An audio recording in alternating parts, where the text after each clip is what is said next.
ಈ ಘಟನೆ ಏನಾಗಿದೆ, ಯಾರು ಕಾಂಗ್ರೆಸ್ಸಿನ ಕಾರ್ಯಕರ್ತ ರಾಜಶೇಖರ್ ರೆಡ್ಡಿಯವರು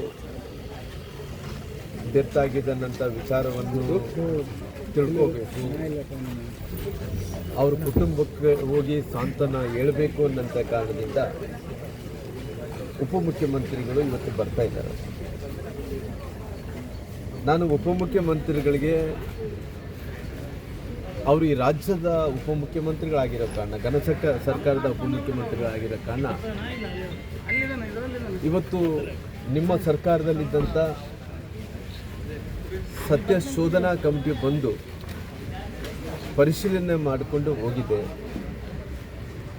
ಪರಿಶೀಲನೆ ಮಾಡಿಕೊಂಡು ಹೋದ ನಂತರ ಪುನಃ ನೀವು ಏನು ಮಾಡ್ತೀರಿ, ಅದರಿಂದ SIT ಕೊಡ್ತೀರಿ.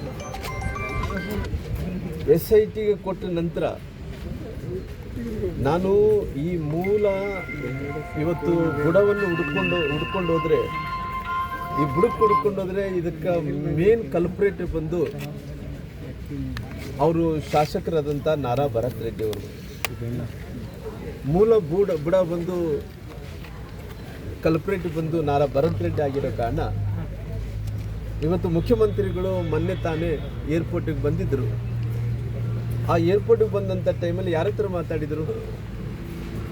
ಇದರಲ್ಲಿ ಮೇನ್ ಕಲ್ಪ್ರೇಟ್ ಆದಂಥ ಬುಡಕ್ಕೆ ಹೋದ್ರಿಗಿನ ಶಾಸಕರಾದಂಥ ನಾರಾ ಭರತ್ ರೆಡ್ಡಿ ಅವರು A1 ಅಕ್ಯೂಸ್ಡ್ ಅವರು. ಅವ್ರ ಅಕ್ಯೂಸ್ಡನ್ನೇ ಬಗಲ್ಗಡೆ ಇಟ್ಕೊಂಡು ಮುಖ್ಯಮಂತ್ರಿಗಳು ಮಾತಾಡ್ತಾರಂದರೆ ಇದು ಮತ್ತೆ ಪುನಃ ಉಪಮುಖ್ಯಮಂತ್ರಿಗಳು ಬಂದು ಅದೇ ಅಕ್ಯೂಸ್ಡ್ ಆದಂಥ ನಾರಾ ಭರತ್ ರೆಡ್ಡಿ ಅವ್ರನ್ನ ಬಗಲ್ಗಡೆ ಇಟ್ಕೊಂಡು ಪ್ರೆಸ್ ಮೀಟ್ ಮಾಡಿ ಏನನ್ನ ಡಿಸ್ಕಷನ್ ಆಗಿ ಅದಾಗಿ ಇದಾದರೆ ಇದು SITಯಿಂದ ನ್ಯಾಯ ಕೊಡ್ಸೋಕ್ಕಾಗುತ್ತೆ ಅನ್ನೋಂಥದ್ದು ಪ್ರಶ್ನೆ ನಾನು ಕೇಳಬೇಕಾಗುತ್ತೆ.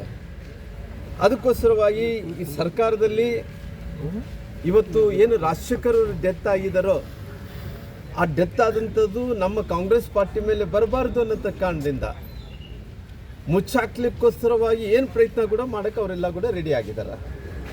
ನಾನು ಉಪಮುಖ್ಯಮಂತ್ರಿಗಳು ಬರಲಿ, ಬಂದಂಥ ಟೈಮಲ್ಲಿ ನಾರಾ ಭರತ್ ರೆಡ್ಡಿ ಅವ್ರನ್ನ ಬಗಲ್ಗಡೆ ಕೂಡ್ಸ್ಕೊಂಡು ಪ್ರೆಸ್ ಮೀಟ್ ಮಾಡ್ತಾನ, ಇಲ್ಲ ಅವ್ರನ್ನ ಬಿಟ್ಟು ಪ್ರೆಸ್ ಮೀಟ್ ಮಾಡ್ತಾರ ಅನ್ನೋಂಥದ್ದು ನಾವೆಲ್ಲರೂ ಕೂಡ ನೋಡಬೇಕಾಗಿದೆ.